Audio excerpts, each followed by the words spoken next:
Okay, so how's everybody doing? So what I want to do is just show you how I build the box or the theater, in this case for the Silver Creek diorama. So this is the shadow box that it's going to go into. And I'll just give you a quick rundown on it and show you really how simple it really is. As you can see, it's just a box, and it's 18 inches wide by 16 inches high by 1 foot deep, or 12 inches deep, right? So it's a few inches wider than the actual diorama. The diorama is going to fit in between these two benches here, okay? And then there's the framework. So this basically fits. I'll show you the frame. So the frame goes in like this. You can notice I have dowels on the corner. I had to add those, and then I got plates for magnets here and there and over here and on all four corners. So this will go in like this. I took the magnets off for now because it's going to get painted, but it just drops in like that, you see? And then what I'm going to do is, I haven't decided yet, but I might veneer the side of this, but I'm not sure. I could stain this, paint this, or whatever. That's up to the individual. Okay? So that's the front frame. So that's the viewing aperture. Now, I just want to talk to you just about the lighting, how simple the lighting is. Because I know that a lot of times, well, back like in the past, decades ago, a lot of people would avoid doing this because the lighting was just too intimidating. I mean, it could be done, but it could get complicated, and you had to have some basic skills in electronics to try to build a transformer and then different lighting. Of course, we didn't have LEDs, but I want to show you that this is the cheapest part of the whole display. Okay, so I bought this for about $25 Canadian, okay, and it comes with 6 components for 25 bucks. It comes with a nice 4-inch LED, ultra slim, okay, that has different temperature settings. It has 1, 2, 3, 4, 5, 6 different temperature settings. So you can set them manually and you can dim them. I bought this dimmer separately with an on-off switch. So I'm going to be able to dim this and then just on off at the back. Okay, and I'll show you that. And the light also comes with this slim junction box, right? So it's really easy to install. So you basically run your power into these 2 leads, or you put your dimmer in between one side, and that's it. It's really simple, okay?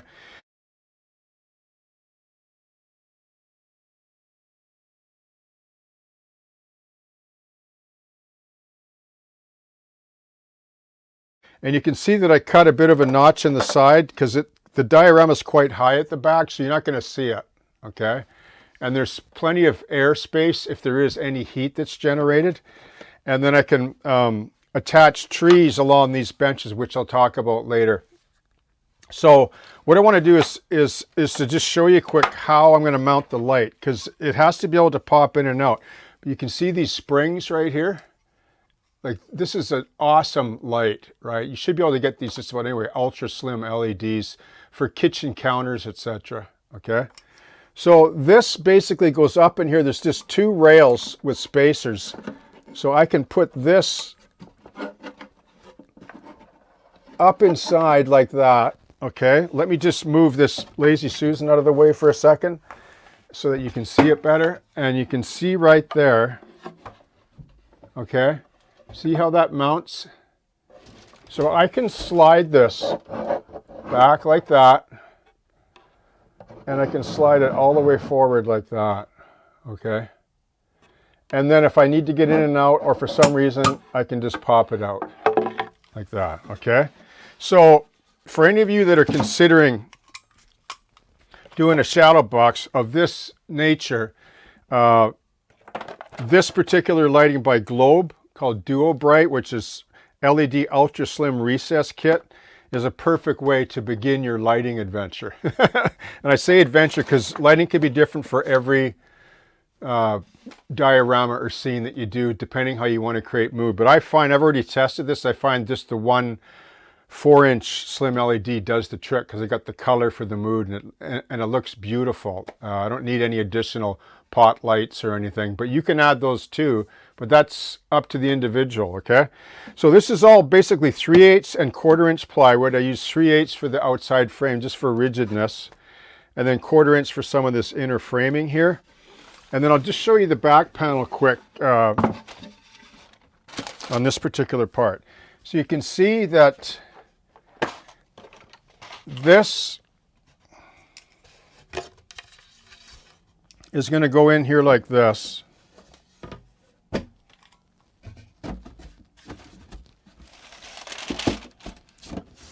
Okay. And then the dimmer is going to mount in here like this. Okay. With a plate. And then this opening here, I'll show you what that's for. That's for this switch right here. So I can access it. I'll just use just a wooden tab at the rear just to hold that in place. So that'll be in there like that. So I can manually set the mood of the color, okay? So it's really, like this light package is made for this style of a shadow box. And all of this, which is, I think I mentioned that, but if I haven't, it's called Globe Dual Bright 4-inch LED Ultra Slim Recessed Kit. Every home improvement store has these. You can spend as much money as you want, but I grabbed the cheapest one with the adjustable color range, and I find it to be perfect. So, okay. So that's what I'm going to do is I'm going to use that lighting, and then what I'm going to do now is I'm going to paint the inside of this black. Okay, I'm going to black it out. And then I've ordered some velvet or duvetine for the sides for light absorbing. I'm going to tweak a few other things, excuse me. And then I'm going to do a backdrop back here with just a slight curve in it. Just maybe like a 1-inch curve, like from the apex to the front plane of the panel, which will sit back here.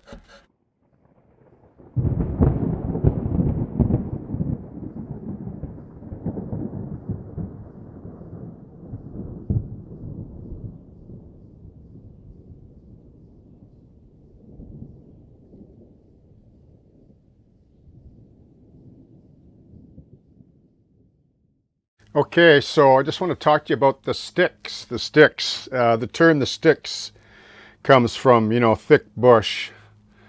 When you get into a forest situation where there's no light because of the upper canopy, you get trees and they grow without any foliage on them until they get to the top third or quarter of the tree.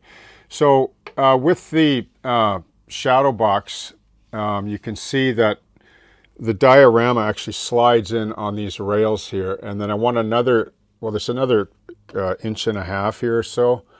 So I built up these sticks like trees. They're just wooden dowels with holes drilled in them, and then wire pushed all the way through so it represents 2 branches. And you can see how I can like bend them. See how I've made them flat on the back side, because I need to have clearance. I want a little bit of space, so I can basically stage the tree and then glue it in place by drilling a hole in this bench that I talked about earlier. Okay, so when the diorama slides in, there's already a lot to see, but if you look past the initial tree line on the diorama, you're going to have light hitting these and then even casting shadows on the back here, which is what I want. Like, I don't want a light background here, I want it dark. And I haven't even decided, but I will on the background. It might be black as well, I'm not sure, or just a light blue, because you really don't see, if you look at that photo on the right there, like some of my reference photos, and even this photo, like you don't see any mountains or cliche, puffy clouds and, that kind of idea that we often think about in a subjective way, right? Okay, but when you're in a forest, you don't see any of that. So that's the feeling that I want to achieve here. So I'm going to do that there, and I'm also going to do it on this side as well. Sorry for it being so dark there, but that's why they call it a shadow box. because you get to use the light. Now I could use velvet or duvetine, whatever, but there's no need for it. Like there won't be, like the frames comes out to here. So like there's going to be focus like on the scene. Like initially it's the first 5 or 10 seconds that, you know, the viewer will be impacted. And what goes on beyond this is just another world within the theater of our mind or our imagination. So that's what I'm going to do. I'm going to do the same on this side. And then I have a couple of really thin trees I'm going to drill just for this backdrop sort of valance piece. And then the backdrop actually goes right here. And then the backboard to close the box goes here, which I'll show you as well, okay? Okay, so here's the diorama outside of the box. And bear in mind that it's going to be in an enclosure. So here's the backdrop going in. You can see it's an Impressionist painting, which I like. This is where Impressionism plays a really impressive role in a shadow box like this. So that's not the focus, right? So you can see that you can't even really see. Like there's going to be some green and like highlights above near the top where the sky is. But it's just a forest back there. And the sides, like you'll see when it's in the box, you won't be able to view it like this because you're looking through an aperture, a frame. And the same with this side where it's dark because there's trees along there on the inside of the box. So you can sort of see, right, that that's the idea, right? It's an impression of a background forest. That's all that really is needed, okay? Now, having said that, there will be situations, because there isn't one situation that is the same when you take it upon yourself to build a box diorama or shadow box. Every situation is going to be different. Like you might do a desert scene where the backdrop is very much plays a pivotal role. Like it's integral to the mood and feel of the piece, right? But in this case, it's not important. If I'd have painted trees and done a very detailed background, it would all be lost. And once I redid this, just to close on my notes here, I said spend more time, acrylic, light blue. So I rolled out light blue, then I sponged in background greens, a variation of 4 or 5 greens with more light near the top and dark shadow near the bottom. Just wet on wet with a sponge. It's not that difficult to do. You just have fun with it. And if it turns out good enough, it's good enough, right? Okay. So I'm quite pleased with that. And when it's in the box and lit up, then it'll have a little bit more of an impression than it does without any lighting. Of course, I didn't put in the big trunks or the fine branches, just the shadow and the light, and I didn't use oil. It's all acrylic, okay? So that's done. The background is done. The foreground is done. And then we'll show you, well, the next and final is the diorama and all its components in the actual shadow box, okay?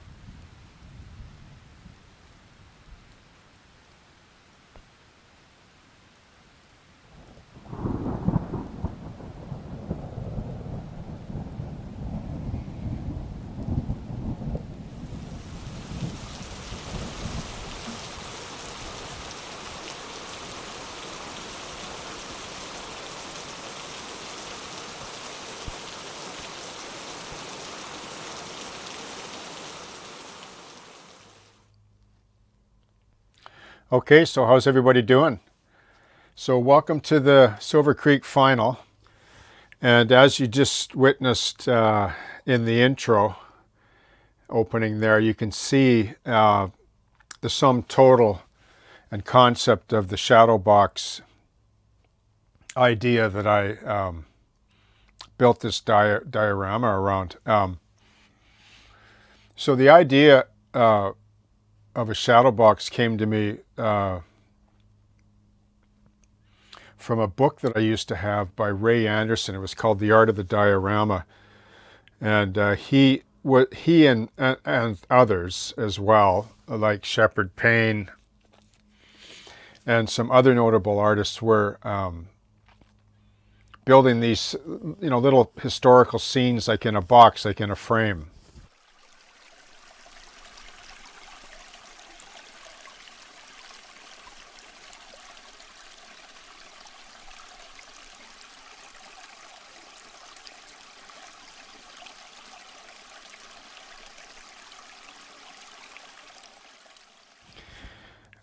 Where you could control the lighting. Like here, I'll just show you with this quick. So when I mean control, like this has a color temperature setting, but it also has a dimmer, okay?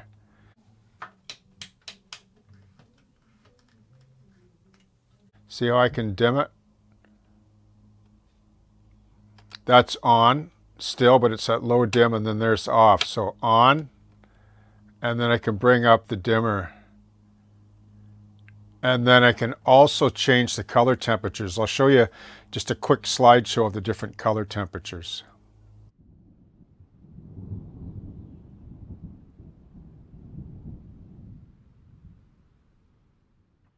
Okay, so you can see the attraction of the box diorama or shadow box, really, which is one and the same. And you can also see why I apply a similar technique to River Road.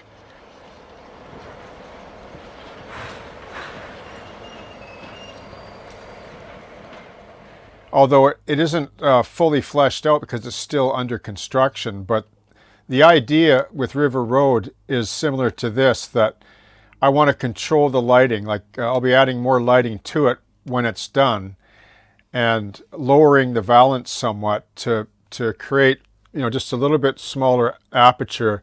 So when you view the scenes, the trains, etc., you can have it so you can control the mood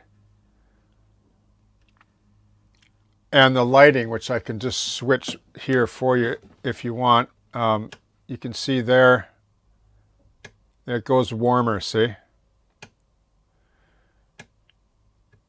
And then when you're on the highest setting of the color temperature, what the dimmer does is it changes the intensity of it. And it also changes the color temperature as well, if you want it to. So that was the idea, and I'm actually quite pleased with the way it turned out. Like, shadow boxes are kind of unique. Like, they're all going to be different. Like, if you notice, so it's only about 11 inches deep. Like, and I put my hand in there. There's a painted backdrop there, which I can see fairly well, but I don't know how it shows on camera. Depending on the angle, you can see a little bit up there, and then there's more light that I painted into the backdrop higher up where the light that is enhanced by the actual puck light. And then you can see how the sides are quite dark. Now, I could have treated them differently. I could have painted a backdrop in there as well and added additional lights, but I didn't really want that. Actually, I wanted just a hint of trees. Like you can see the next perimeter of trees, just to suggest a really dark, dense forest. Because the main feature, obviously, is the bear coming out of the creek with a steelhead, right? And then if you move in closer, like down in here, which I can show you a clip of that or a couple of photos.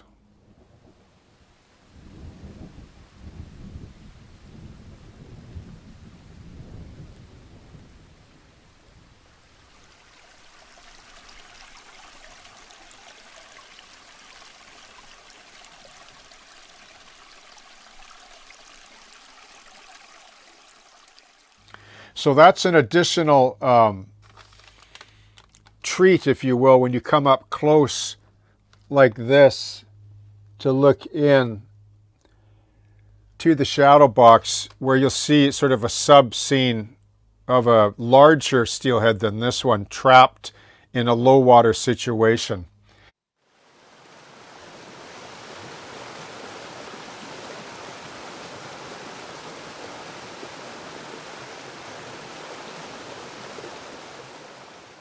In Silver Creek. So the story sort of hopefully speaks for itself. It's fairly simple, and the story itself was really based on an experience that I had up at a creek where I fish, which is called Silver Creek, which is north of Silver Hope Lake. Just, I would say, west a little ways from Hope, BC. It's a favorite place that I like to go in the fall. And there's loads of bears up there. You see them almost, like you're almost guaranteed to see a bear every time you go up there if you walk enough up there. And they're fairly aware of people, and they don't allow you to get close, and they're quite alert if they do see you. And the fishing up there is fantastic too. Like there's steelhead fishery, trout, bull trout, but it's all catch and release though. So it's a conservation park, like the whole Silver Creek area. Up further is Skagit Valley. And when I say up further, you actually head south towards the United States border and Canada, which is a really beautiful place. If you ever get a chance to come to Canada and you want to visit, like you can drive in. It's called Silver Hope Creek, and you can find it on a map easily enough. And the road's not bad. It's pretty rough, like the last part in, but to this area here, it's not. I mean, most of BC looks like this anyway, but yeah, so thanks for all the support on the channel to all my subscribers. And I wasn't sure how I was going to do this series. It's a little bit maybe off the normal routine of the shelf layout, but it just happens to be what I do. You know, I don't just do trains, right? Like I'm a modeler at heart, and I love the diorama, as you can see, and I love to express myself this way, like artistically, and which is one of the reasons why I love the model train layout concept, like the shelf layout. That's a smaller footprint where you can apply more sort of emotion and detail and encapsulate and condense a lot of your creative efforts into a smaller space. That's why I do it, and I just see them as one and the same at the end of the day. So thanks once again for following the series and supporting the channel, and I hope that you have a great day.